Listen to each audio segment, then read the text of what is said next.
AEO Venkaiah Chowdary గారు కానీ, EO Shyamalarao గారు కానీ, చైర్మన్ బిఆర్ నాయుడు గారు కానీ, టీటీడీ బోర్డు సభ్యులు, పాలక మండలి సభ్యులందరూ కానీ, మీరందరూ వచ్చి ఒక్కొక్క వ్యక్తి గురించి కథ వింటప్పుడు మీకు బాధ అర్థమవుతుంది. క్షమాపణలు చెప్పండి. మీరు క్షమాపణలు చెప్పి తీరాలి, వేరే దారి లేదు. ఓకే, సో అందరూ పాలక మండలి chairman BR Naidu, EO, first AEO పేరు చెప్పారు. ఏఈఓ పేరు వెంకయ్య చౌదరి. ఆ తర్వాత ఈఓ శ్యామలరావు, మిగతా వాళ్ళు పాలక మండలి సభ్యులు అంటే ఎట్లాంటి వాళ్ళు ఉన్నారు? భానుప్రకాష్ దగ్గర నుంచి వాళ్ళతో పాటు ఇన్ఫోసిస్ సుధా నారాయణమూర్తి ఆవిడ కూడా ఉన్నారు. సో వీళ్ళందరినీ క్షమాపణ చెప్పాలి. ఈ సందర్భం ఏంటంటే ఏమని మాట్లాడుతున్నాడంటే పవన్ కళ్యాణ్, చాలా ఘోరమైన ఘటన జరిగింది, అక్కడ చనిపోయిన వాళ్ళని చూస్తే చాలా బాధ వేసింది, వాళ్ళని కలిశాను, ఇవన్నీ మాట్లాడే బాగానే ఉంది. అయితే ఇక్కడ పాయింట్ ఏంటంటే, నేను క్షమాపణ చెప్పాను అంటే నిన్న మాట్లాడతా ప్రస్తుతోటి వాళ్ళందరూ క్షమాపణ చెప్తున్నాను అన్నట్టుగా అన్నాడు ఆయన. అయితే ఇప్పుడు పాలక మండలి చైర్మన్ని, ఈఓని, ఏఈఓని మీరు క్షమాపణ చెప్పాలి అని చెప్పి ఇట్లా పబ్లిక్గా డిమాండ్ చేయటం కరెక్టేనా అనేది ప్రశ్న. ఎందుకంటే పవన్ కళ్యాణ్ డిప్యూటీ సీఎం, ప్రభుత్వంలో ఉన్నాడు ఆయన. ప్రభుత్వంలో వేరే వాళ్ళు ఏం చేయాలి అనేది పబ్లిక్గా చెప్పరు. ఒకవేళ అందరూ కూర్చొని ప్రెస్ మీట్ పెట్టి క్షమాపణ చెప్పాలి అని అనుకుంటే ప్రభుత్వంలో ఉన్న పెద్దలు వాళ్ళకి ఫోన్ చేసి చెప్పాలి, లేకపోతే వాళ్ళని పిలిపించుకొని చెప్పాలి. కానీ అది ఒక పబ్లిక్ డిమాండ్గా చేయకూడదు. ప్రభుత్వంలో ఉన్నవాళ్ళు కలెక్టివ్ రెస్పాన్సిబిలిటీ అని ఒక సూత్రం ఉంటుంది. కలెక్టివ్ రెస్పాన్సిబిలిటీ అంటే ఏంటంటే, మంత్రులు, ముఖ్యమంత్రి అందరూ కలిపి ఉంటారు కదా, వీళ్ళల్లో ఏ ఒక్కరు తప్పు చేసినా కూడా మిగతా వాళ్ళకి ఏమాత్రం సంబంధం లేకపోయినా కూడా అందరిది బాధ్యత. అది దాని సూత్రం, collective responsibility parliamentary system of గవర్నమెంట్లో. ఆ ప్రకారం ఎవరికి తోచినట్టు వాళ్ళు స్టేట్మెంట్స్ ఇవ్వకూడదు, ఎవరికి తోచినట్టు వాళ్ళు వేరే వాళ్ళ ఏం చేయాలని చెప్పకూడదు. ఇట్లా క్షమాపణ చెప్తే బాగుంటుంది అని చెప్పి అనుకొని ఉండొచ్చు పవన్ కళ్యాణ్. ఒకటేమో క్షమాపణ చెప్పినంత మాత్రం ఏమీ కాదు, ఎవరో ఒకళ్ళు చెప్పారు, ఆయనే చెప్పాడు, వేరే వాళ్ళు ఎందుకు, పవన్ కళ్యాణే చెప్పాడు క్షమాపణలు. మంచిది, ఒక మెసేజ్ని పంపించడానికి, అంటే వీఆర్ సారీ అన్నట్టుగా ఎవరైతే ఉన్నారో విక్టిమ్స్ వాళ్ళకి చెప్పడానికి. కానీ మిగతా వాళ్ళంతా క్షమాపణ చెప్పడం వల్ల ఈ ఘటన సమస్య పోదు. ఇప్పుడు చేయాల్సింది ఏంటంటే, ఈ ఘటన ఎందుకు జరిగింది, ఫస్ట్ ఆఫ్ ఆల్ అది కనుక్కోవాలి. రెండవది, ఇటువంటి ఘటనలు మళ్ళీ పునరావృతం కాకుండా ఏం చేయాలి, అది మోర్ ఇంపార్టెంట్. ఇప్పుడు క్షమాపణ చెప్పినంత మాత్రం అయ్యేది పోయేది ఏమీ లేదు, వీళ్ళంతా సక్రమంగా వాళ్ళ బాధ్యతలు నిర్వహించలేదు అనేటువంటి భావన ఉంటే ప్రభుత్వంలో అందరూ నిర్ణయించుకొని తీసేయాలి వాళ్ళని. అంతేగాని బయట ఎవరైనా సరే మంత్రిమండలిలో ఒకళ్ళు బయటకు వచ్చి ఫలానా వెంకయ్య చౌదరి బాగా చేయలేదు, అతను రిజైన్ చేయాలి, ఫలానా శ్యామలరావు బాగా చేయలేదు, రిజైన్ చేయాలి, పాలక మండలి వాళ్ళంతా రిజైన్ చేయాలి, కొత్త వాళ్ళని వేస్తాం అని చెప్పి అనకూడదు. అది కలెక్టివ్ రెస్పాన్సిబిలిటీ అనేటువంటి కాన్సెప్ట్కి విరుద్ధం. దాంతోపాటుగా రాజకీయంగా కూడా విదిన్ కూటమి ప్రభుత్వం సమస్యలను తెచ్చిపెట్టేటువంటి ప్రమాదం ఉంది. ఆయన ఇచ్చిన స్టేట్మెంట్, ఒకవేళ పవన్ కళ్యాణ్ ఉద్దేశం ఇది సక్రమంగా జరగలేదు, వీళ్ళు సమర్థంగా వ్యవహరించలేదు, ఇది పాలక మండలి plus EO plus AEO additional executive officer వీళ్ళందరి తప్పు, వీళ్ళందరి బాధ్యత, వీళ్ళందరి వైఫల్యం అని చెప్పి అనుకుంటే వాళ్ళందరినీ ముఖ్యమంత్రితో మాట్లాడుకొని పదవుల్లోంచి తొలగించవచ్చు వాళ్ళని. అట్లా కాకుండా పబ్లిక్గా ఈ స్టేట్మెంట్ ఇవ్వడం ద్వారా ఇక్కడ 2-3 సమస్యలు ఉన్నాయి ఇందులో. ఒకటి, ఇది చేసిన తర్వాత ఆయన డిమాండ్ ప్రకారం వీళ్ళంతా క్షమాపణ చెప్పాలా ఇప్పుడు వరుసగా నిలబడి? మరి డిప్యూటీ సీఎం చెప్పమంటున్నప్పుడు చెప్పాలి సార్. అట్లేం లేదు, రూల్ ప్రకారం ఏమీ లేదు, there is no rule, it's only a political thing. Deputy CM వాళ్ళకి బాస్ కాదు కదా, no he's not the boss.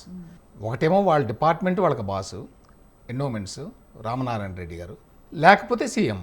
So ఇక్కడ పాయింట్ అది కాదు, ఇక్కడ ఇది పొలిటికల్గా ఇచ్చిన స్టేట్మెంట్. ఆయన ఎందుకు పొలిటికల్గా ఇచ్చిన స్టేట్మెంట్? ఒకవేళ ఆయన డిపార్ట్మెంటే కనుక అయితే ఆయనే తీసేసేవాడేమో, లేకపోతే ఆయనే చెప్పి క్షమాపణ చెప్పించేవాడేమో. ఆయన క్షమాపణ చెప్పించకుండా ఈ విధంగా పబ్లిక్గా ఎందుకు ఈ మాట అన్నాడు? తన డిపార్ట్మెంట్ కాదు కాబట్టి, తన కింద లేరు కాబట్టి వాళ్ళంతా. కానీ పొలిటికల్గా నష్టం జరుగుతుంది. అదేంటి?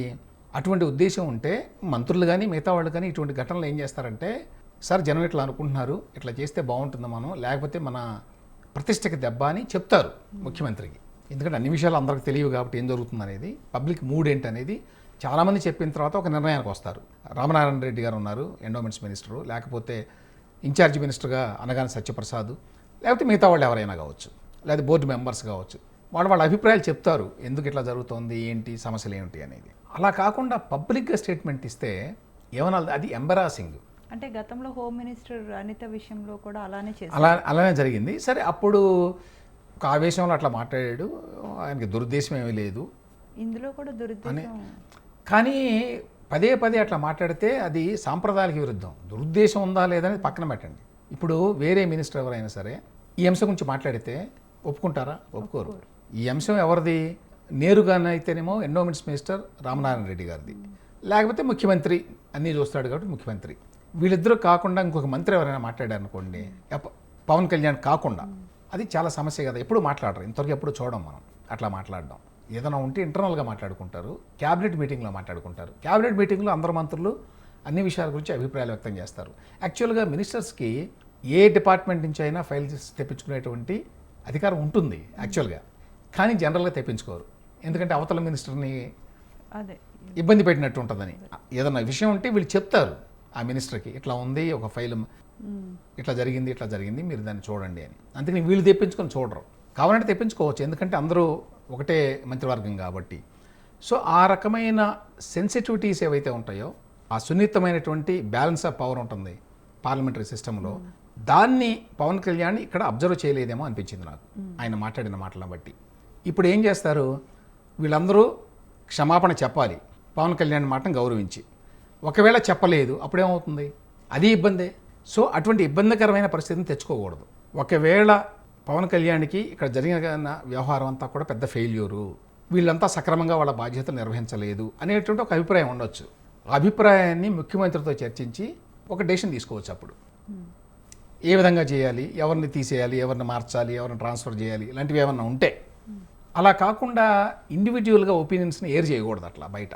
మంచి ఉద్దేశం కావచ్చు, నేను మామూలు రాజకీయ నాయకుడిని కాదు అని చెప్పి అనుకోవచ్చు, కానీ అట్లా చేస్తే నడవదు, బండి నడవటం కష్టం అవుతుంది. ఇప్పుడు ఆల్రెడీ న్యాచురల్గానే జగన్మోహన్ రెడ్డి వైసీపీ ఈ అంశాన్ని తీసుకుని పెద్ద ఎత్తున మాట్లాడుతున్నారు.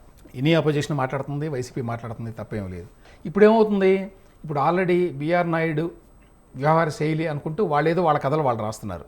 ఆయన మీద అధికారులంతా కూడా కత్తి కట్టారనో, లేకపోతే ఆయన అంటే ఇష్టపట్టలేదనో, అధికారులకి ఈయనకి పట్టలేదనేది మనకు అర్థమవుతోంది. దానికి వాళ్ళ కథలు వాళ్ళు అల్లుతూ చాలా స్టోరీలు రాస్తున్నారు సాక్షిలో కూడా. ఇటువంటివి జనరల్గానే వస్తాయి. ఇప్పుడు దానికి అగ్నికి ఆజ్యం పోసినట్టుగా పవన్ కళ్యాణ్ ఈ మాట అంటే, క్షమాపణ చెప్పండి, మీకు నామోషియా క్షమాపణ చెప్పటానికి అని కూడా అన్నాడు. ఆ మాట కూడా వాడాడు ఆయన. అంటే క్షమాపణ చెప్పని తప్పని పరిస్థితిని కల్పిస్తున్నాడు ఆయన. పబ్లిక్గా ఆ విధమైన పరిస్థితిని తీసుకురావడాన్ని వాళ్ళు కూడా యాక్సెప్ట్ చేస్తారా? ఎవరైనా కావచ్చు, చైర్మన్ కావచ్చు, ఈవో కావచ్చు, వాళ్ళిద్దరికి ఒకళ్ళంటే ఒకళ్ళు పడకపోయినా ఈ విషయంలో వాళ్ళిద్దరూ కూడా మరి వాళ్ళిద్దరికీ ఇష్టం లేకపోవచ్చు. అట్లా పబ్లిక్గా మమ్మల్ని ఫోర్స్ చేస్తున్నారు పబ్లిక్ స్టేట్మెంట్ ద్వారా అనే అభిప్రాయం కలిగించడం. సో ఇది ఏ రకంగా ముందు ఈ పరిణామం దారితీస్తుందనే చూడాలి.